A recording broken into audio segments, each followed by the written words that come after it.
도대체 뭐에 쓸모가 있냐? 첫 번째, 계약의 담보물로 쓴다. 이거는 스마트 컨트랙을 말씀드리면서 나중에 설명을 드릴 거고, 국경을 이동시킬 수 있다. 우리가 국경을 이동하려면 외환거래법 이런 거에 저촉이 되겠나, 몸에다가 이렇게 달러를 지니고 남의 나라 가면 신고해야 되죠. 비트코인은 그런 거 없이 세계 어디서나 내려서 쓸 수 있으니까 국경을 이동시키는데 도움이 됩니다.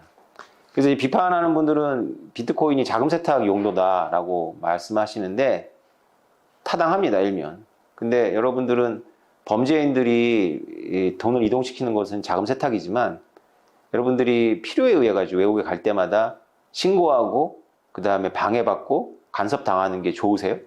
그렇지 않잖아요. 근데 진짜 부호들 입장에 생각해 보자고요. 진짜 부호들. 돈이 막 여러 나라에 100억씩, 1000억씩 있는 사람들 입장에 생각해 보면 그들이 비트코인을 쓸 수 있기 때문에 비트코인은 안 없어지겠죠. 비트코인이 없어지더라도 비트코인 같은 그 무엇이 필요하겠죠. 금을 가지고 이동하려면 머리를 많이 써야 되겠죠. 안 걸리려고.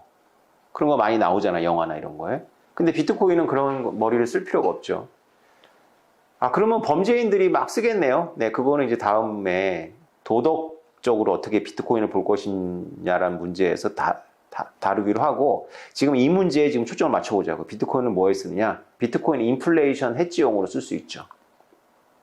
인플레이션 해지라는 것은 이제 국가가 돈을 남발하니까 그 자신이 가지고 있는 돈의 가치가 계속 떨어지니까 뭔가 방법을 찾아야 되잖아요. 그래서 인플레이션 해지를 우리나라 사람들이 제일 많이 했던 게 뭘까요? 부동산이죠. 그래서 만약에 우리가 1970년대로 돌아가서 한 사람은 자신의 소득을 부동산에 넣고 한 사람은 자신의 소득을 정기적금에 넣었다고 생각해 보자고요. 1970년대. 그래서 30년 동안 부었다고 생각해 보자고요. 뭐 40년 동안. 그 둘의 운명은 완전히 다르죠. 그 두 가구는 완전히 다른 경로를 가게 됩니다.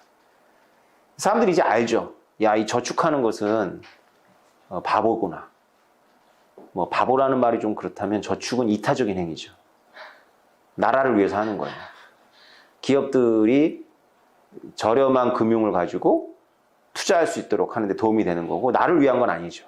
물론 이제 우리나라는 냉소적으로 볼 게 아닌 게, 그렇게 해가지고 기업들이 성장을 했고 그 기업들이 지금 세계적인 기업이 돼서 그렇게 저축하신 분들의 자녀분들을 고용하고, 그래서 이렇게 기업과 함께, 세계적인 기업과 함께 대한민국이 세계적인 국가로 비상하는 데 도움이 됐으니까 그게 멍청한 일이었다라고 생각하진 않아요.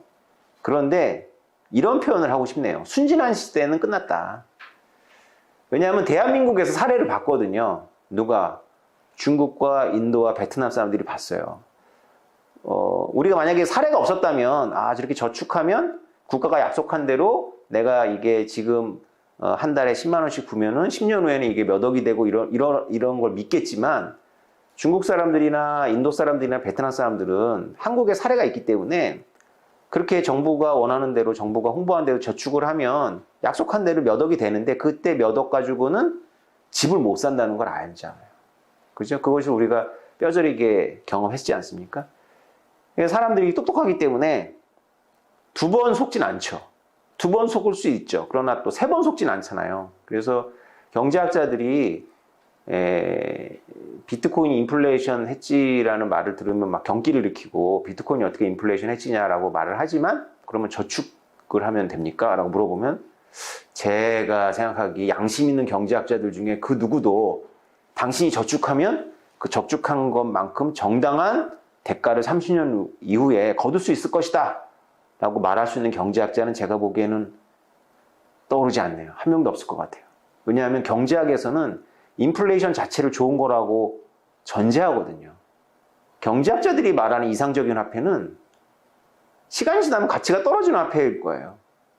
그걸 가지고 일반 대중들을 보고 그 화폐를 믿고 그 화폐로 저축을 하라고 하는 거니까, 경제학자들 그 가족들도 안 할 일을 일반인들한테 지금 시키고 있는 건지도 모르죠.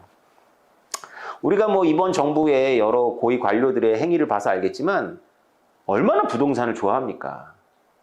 부동산 투기를 잡겠다고 하는 사람들이 부동산을 얼마나 개인적으로 좋아하는지 우리가 다 봤잖아요. 그래서 우리가 이 비트코인 현상 하나를 놓고 보면서도 인간의 도덕성과 인간의 양면성, 그 다음에 남들한테는 이렇게 공공성을 얘기하고 본인들은 자신의 사익을 추구하는 게 얼마나 이게 뿌리가 깊은지를 비트코인 하나를 가지고도 생각해 볼 수가 있습니다. 화폐로, 법정화폐로 저축을 해서 30년 후에 찾는 돈의 가치를 생각해 봤을 때 인플레이션 해지를 부동산이나 금이나 이런 걸로 해야 되는데 머리 아프잖아요. 그리고 정보가 많아야 되잖아요. 근데 비트코인은 그 면에서 굉장히 단순하거든요. 그냥 사 놓으면 30년 후에는 지금보다 훨씬 더 올라가 있을 거고 아무리 100번 양보해도 저축보다는 나을 거다. 라는 거죠.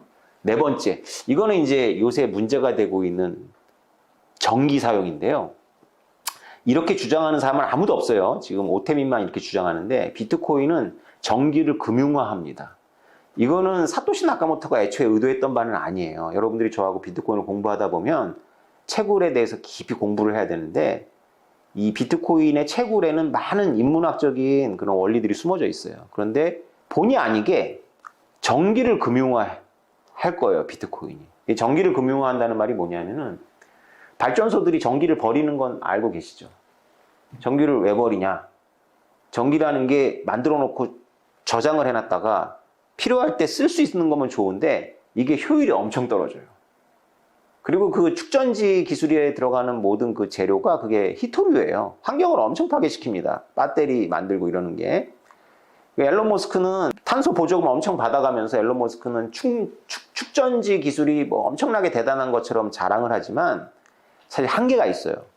그래서 전기는 음식처럼 그릇에 담아서 냉장고에 넣어놨다가 필요할 때 꺼내 먹을 수 있는 것이 아니다.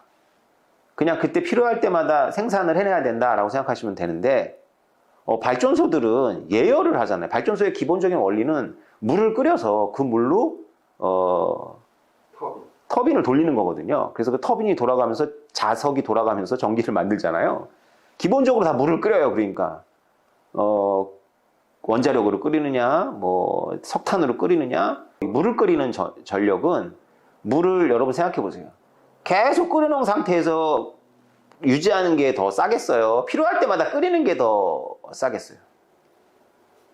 끓여놓은 거 유지하는 게 더 쌀 거 아니에요? 그래서 웬만하면 보일러를 시키질 않아요. 그냥 계속 끓여야 되거든요. 근데 전기라는 게 안 쓸 때도 있으니까 한번 식혔다가 다시 끓이고 그 온도를 올리려면 굉장히 에너지를 많이 소모하게 되겠죠. 그래서 기본적으로 버리는 전기가 있어요. 그거 굉장히 많습니다. 원자력 같은 경우에는 실제로 사용하는 전기보다 버리는 전기가 훨씬 더 많아요. 그래서 제가 이 비트코인 공부하면서 논문을 찾아보니까 프랑스에는 원자력 비중이 큰데 70%인가로 알고 있는데 남는 전기를 어떻게 버릴 것이냐에 대한 논문도 있더라고요. 뭐 땅으로 흘려보내야 되느냐? 그럼 뭐 이제 땅으로 흘려보내면 우리가 알지 못하는 어떤 효과 같은 게 있을 거 아니에요? 그 지역 인근에? 뭐 이런 거 가지고 고려해가지고 이제 전기를 버리는 것을 고민하는데 비트코인은 이게 24시간 아무 때나 채굴을 해도 되는 거거든요. 그럼 만약에 발전소에서 남는 전기를 채굴해 놓고 그때 비트코인을 대가로 받겠죠? 그러면 그것은 비트코인이지만 남는 전기의 치환된 모습이거든요.